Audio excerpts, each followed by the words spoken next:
সবাই কেমন আছেন? চলে আসলাম আজকে আরও একটি গুরুত্বপূর্ণ আবহাওয়ার খবর নিয়ে। শনিবার 22শে জুন দেশের উত্তরের কিছু কিছু এলাকায় প্রচণ্ড বজ্র বিদ্যুৎ সহ ঝড় বৃষ্টিপাতের সম্ভাবনা রয়েছে। দক্ষিণাঞ্চলের আবহাওয়া কেমন থাকতে পারে? পশ্চিমবঙ্গ সহ বাংলাদেশের 64 জেলায় কোন কোন জেলায় বৃষ্টিপাতের সম্ভাবনা রয়েছে? পরবর্তী 72 ঘন্টায় মূলত 3 দিনে কোন কোন জেলাগুলোর উপর বৃষ্টিপাতের সতর্কতা রয়েছে সম্পূর্ণ লাইভ আপডেটে দেখিয়ে দেবো, তো ভিডিওটি সম্পূর্ণ দেখবেন। ভালো লাগলে একটি লাইক করবেন আর সবার আগে গুরুত্বপূর্ণ আবহাওয়ার খবর পেতে চ্যানেলটি সাবস্ক্রাইব করে পাশের বেল বাটনে ক্লিক করে রাখবেন। আর ভিডিওটি কোন জেলা থেকে লাইভ দেখছেন কমেন্ট করে জানিয়ে দিন। ইতিমধ্যে আমরা সরাসরি আপনাদেরকে বৃষ্টিবাহী মোডে নিয়ে আসলাম। প্রথমে একবার আমরা স্যাটেলাইট ইমেজটিকে দেখে নেব আজ রাতে কোন কোন জেলার আবহাওয়া কেমন রয়েছে। আমরা এই মুহূর্তে আপনাদেরকে স্যাটেলাইট ইমেজের উপর নিয়ে আসলাম। স্যাটেলাইট ইমেজের উপর আমরা দেখতে পাচ্ছি দেশের দক্ষিণের কিছু কিছু এলাকায় আংশিক মেঘের আনাগোনা রয়েছে। বিশেষ করে চট্টগ্রাম বিভাগের বেশ কিছু এলাকায় আকাশ কিছুটা মেঘাচ্ছন্ন রয়েছে রাতে, তবে যেভাবে মেঘ রয়েছে সেইভাবে কিন্তু বৃষ্টিপাত নেই। এখানে কাকড়াছড়ি থেকে শুরু করে গামা, আলীকদম, তানচি, পরিকৃত উপজেলা, চট্টগ্রাম, চকরিয়া, কুতুবদিয়া, নাইকুঞ্জুরি, মহেশখালী, কক্সবাজার সবটুকু এলাকায় মেঘের আনাগোনা রয়েছে, তবে বৃষ্টিপাত নেই। রাতে বরিশাল সহ খুলনা বিভাগের কিছু কিছু অংশে আকাশ কিছুটা মেঘাচ্ছন্ন হতে পারে। পূর্ব দিকে মেঘ কিন্তু প্রবেশ করতে যাচ্ছে, তবে এই মেঘ থেকে বৃষ্টিপাত হওয়ার মতো তেমন সম্ভাবনা নেই। আর মেহেরপুর, ঢাকা বিভাগের উত্তরাঞ্চলে আংশিক মেঘলা আকাশ, বৃষ্টিপাতের তেমন সম্ভাবনা নেই। রংপুর বিভাগের সবটুকু এলাকায় আকাশ পরিষ্কার। ঠাকুরগাঁও, পঞ্চগড়, কোচবিহার, রংপুর, দিনাজপুর, এদিকে রাজীবপুর, টোরা, ঘোড়ারঘাট, বালুরঘাট সবটুকু এলাকায় আকাশ পরিষ্কার, বৃষ্টিপাত নেই। ময়মনসিংহ থেকে শুরু করে বাগমারা, মাদান, বিশনবাপুর, সিলেট বিভাগের কোথাও বৃষ্টিপাত নেই, আকাশ প্রায় পরিষ্কার অবস্থা রয়েছে। পশ্চিমবঙ্গের দিকেও আকাশ পরিষ্কার, তবে পুরুলিয়ার দিকে বজ্রসহ বৃষ্টিপাত প্রবেশ করতে দেখা যাচ্ছে। পুরুলিয়া আশেপাশে অঞ্চলের দিকে এখানে মুড়ি এবং এখানে দেখুন অনেক এলাকায় এখানে বজ্রসহ বৃষ্টিপাতের সম্ভাবনা রয়েছে রাতে। এছাড়া ভারতের বেশ কিছু এলাকায় দেখুন প্রচণ্ড বজ্রগর্ভ মেঘ তৈরি হচ্ছে, ভারী থেকে অতি ভারী বৃষ্টিপাত দেখা যাচ্ছে ভারতের এই অঞ্চল জুড়ে।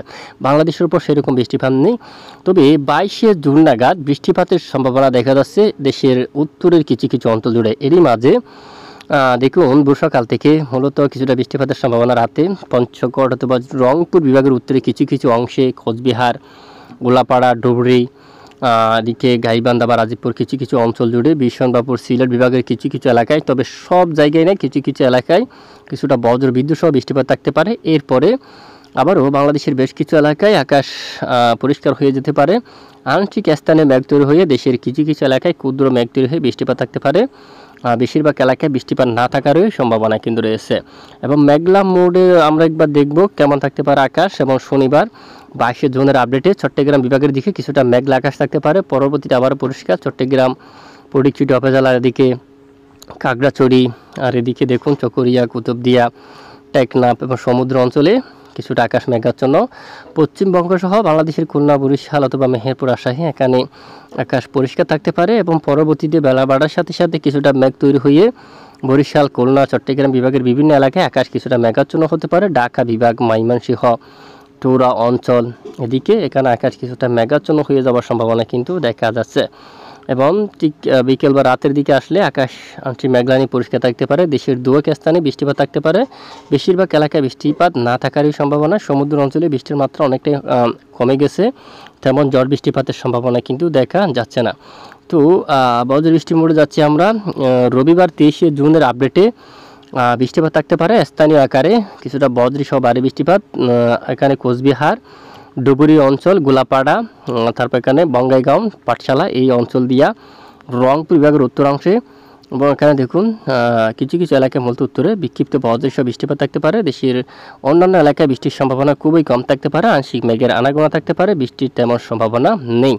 তো এ হচ্ছে বৃষ্টির আপডেট। সোমবারে যদি একটু দেখি 24শে জুন নাগাদ দেখুন বৃষ্টির সম্ভাবনা খুবই কম রয়েছে, তবে এদিকে দেখুন মঙ্গলবার 25শে জুন নাগাদ একদম উত্তরে বৃষ্টির সম্ভাবনা। শিলিগুড়ি, আলিপুরদুয়ার এই অঞ্চল দিয়ে বৃষ্টিপাতের সম্ভাবনা রয়েছে। দেশের উপর বৃষ্টির সম্ভাবনা খুবই কম, তবে 26শে জুন থেকে উত্তর আবারও বৃষ্টিপাত বাড়তে পারে। আলিপুরদুয়ার থেকে শুরু করে এখানে দেখুন রংপুর, ঠাকুরগাঁও, দিনাজপুর, পঞ্চগড়, শিলিগুড়ি, তারপর এদিকে চুরুঙ্গা এই এলাকায়, কৃষ্ণাগঞ্জের দিকে 2 দিনাজপুর, এখানে সবটুকু এলাকায় বৃষ্টিপাত থাকতে পারে, মাঝারি থেকে ভারী বৃষ্টিপাত। 26শে জুন থেকে উত্তরের আবার অনেক এলাকায় বৃষ্টিপাত শুরু হওয়ার প্রবল সম্ভাবনা কিন্তু দেখা যাচ্ছে। এবং 27শে জুন নাগাদও উত্তরে একদম রংপুর বিভাগ থেকে শুরু করে আশেপাশে অনেক এলাকায় বজ্র বিদ্যুৎ সহ বৃষ্টিপাত থাকার সম্ভাবনা রয়েছে। তো এ হচ্ছে মূলত বৃষ্টিপাতের আপডেট। আর আমরা পরবর্তী 3 দিনে যে বৃষ্টির পরিমাণ যদি দেখি, পরবর্তী 3 দিনে কোন কোন এলাকায় বৃষ্টির সম্ভাবনা কেমন দেখুন। এখান থেকে রংপুর বিভাগে উত্তরে হালকা বৃষ্টিপাতের সম্ভাবনা রয়েছে, শিলিগুড়ি, আলিপুরদুয়ার এখানে তেমন বাড়ি না, হালকা মাঝারি, এবং সিলেট বিভাগের কিছু কিছু অংশে হালকা মাঝারি কিছুটা বৃষ্টিপাতের সম্ভাবনা। এছাড়া দেশের উপর বৃষ্টির সম্ভাবনা খুবই কম রয়েছে। পরের 3 দিনে চট্টগ্রাম বিভাগের দু এক স্থানে বিক্ষিপ্ত কিছুটা বৃষ্টিপাত থাকতে পারে, সব জায়গায় বৃষ্টিপাতের সম্ভাবনা কিন্তু নেই। দেখুন আপনারা, এ হচ্ছে মূলত বৃষ্টিপাতের সর্বশেষ সতর্কতা। এই মুহূর্তে আমরা আরও একটি বৃষ্টির মুড আপনাদেরকে নিয়ে আসলাম। পরবর্তী 72 ঘন্টায় কোন কোন জেলার আবহাওয়া কেমন থাকবে এখান থেকে দেখাবো, এবং এক সপ্তাহে কোন কোন জেলায় বৃষ্টিপাতের সম্ভাবনা তাও কিন্তু এখান থেকে আমরা দেখে নেব। তো প্রথমে ঠিক 21 তারিখে যে আপডেট দেখুন, এখান থেকেও সিলেট বিভাগের কিছু এলাকায় এই যে 22 তারিখের আপডেটে বৃষ্টিপাতের সম্ভাবনা কিন্তু উঠে আসছে। এরই মাঝে সিলেট দেখুন, এই অঞ্চলে ছাতক অথবা সুনামগঞ্জ সহ আশেপাশে অঞ্চলের দিকে কিছুটা বৃষ্টিপাত থাকার সম্ভাবনা কিন্তু লক্ষ্য করা যাচ্ছে এখান থেকে।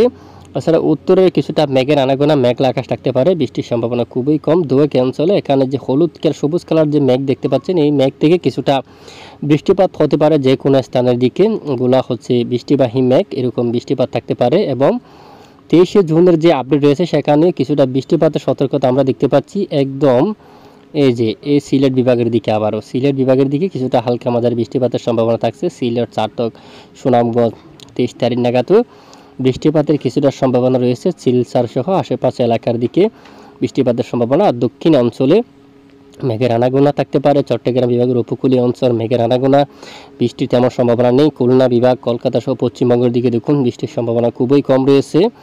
এবং এর পরের দিন 23 তারিখ সারাদিন যদি লাইভ ট্রেক করি, বৃষ্টির তেমন সম্ভাবনা নেই, কমে গেছে। এবং পরের দিন যদি আমরা একটু দেখি, উত্তরে বৃষ্টির সম্ভাবনা হচ্ছে মূলত 24 তারিখ নাগাদ।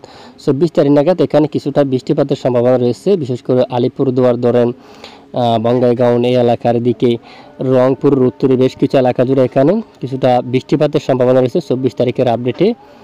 এরপরে এই যে এখানে দেখুন আপনারা 25 তারিখের আপডেটে যদি আমরা যাই, বৃষ্টিপাত থাকতে পারে একদম উত্তরে, ভারতের পূর্ণিয়া, বিহারের এদিকে, তারা বিরাটনগর এই অঞ্চলের দিকে, শিলিগুড়ি, আলিপুরদুয়ার এবং গুয়াহাটি সহ উত্তর এই এলাকার দিকে বৃষ্টিপাত থাকতে পারে। বাংলাদেশের পর বৃষ্টির সম্ভাবনা খুবই কম, তুলনামূলক অনেকটাই কম।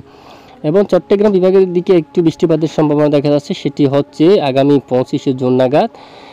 এদিকে দেখুন যদি পরিবর্তন না হয়, রাঙ্গামাটি এই অঞ্চলের দিকে, তারপর বান্দরবন, এখানে দেখুন বান্দরবন আশেপাশে অনেক এলাকা জুড়ে দেখুন, রুমা দেখুন এখানে সবটুকু এলাকায়, এবং সাথে কক্সবাজার অঞ্চলও পড়তে পারে। এই এলাকার দিকে পাহাড়ি দিকে এদিকে কিছুটা বৃষ্টিপাত থাকতে পারে। আর খুলনা বরিশাল বিভাগে কিছুটা মেঘ তৈরি হতে পারে, সাথে বৃষ্টিপাত হলেও হতে পারে বা না হলেও না হতে পারে, এমনটাই। আর 26শে জুনের যে আপডেট, সেখানে উত্তরবঙ্গে এই যে এখানে বৃষ্টির সম্ভাবনা থাকবে। মোট বাংলাদেশের 10-20% এলাকায় বৃষ্টিপাত থাকলেও 80% এলাকায় বৃষ্টিপাত না থাকারও সম্ভাবনা। এদিকে পঞ্চগড় অঞ্চল এবং এদিকে গোলাপগঞ্জ এই অঞ্চলের দিকে, এখানে এই যে জলপাইগুড়ি এই অঞ্চলের দিকে, শিলিগুড়ি এই অঞ্চলের দিকে বৃষ্টিপাতের সম্ভাবনা। পূর্ণিয়া, বিরাটনগর এই এলাকার দিকে বৃষ্টিপাতের সম্ভাবনা থাকছে। আলিপুরদুয়ার, বঙ্গাইগাঁও এখানে বৃষ্টিপাতের সম্ভাবনা।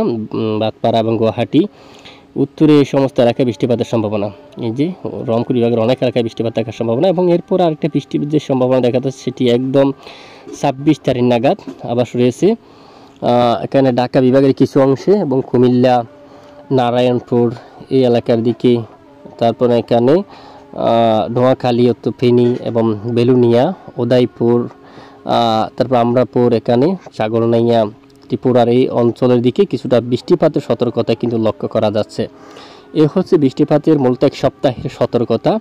যদি পরিবর্তন না হয় এরকম থাকতে পারে, যদি পরিবর্তন হয় আমরা প্রতিদিনের আপডেট আপনাদেরকে দেখাবো কী রকম পরিবর্তন হচ্ছে। তাপমাত্রার দিকে যদি লক্ষ্য করা যায়, অনেকটাই তাপমাত্রা কিন্তু কমছে। বেশ কিছুদিন আগে ভালো তাপমাত্রায় কিন্তু দেশের উপর ছিল, প্রায় তীব্র তাপপ্রবাহ ছিল। আগামীকাল 22শে জুনের যে তাপমাত্রা ঠিক এই অঞ্চলের দিকে কিছুটা বাড়তে পারে, শুধু 36-এ।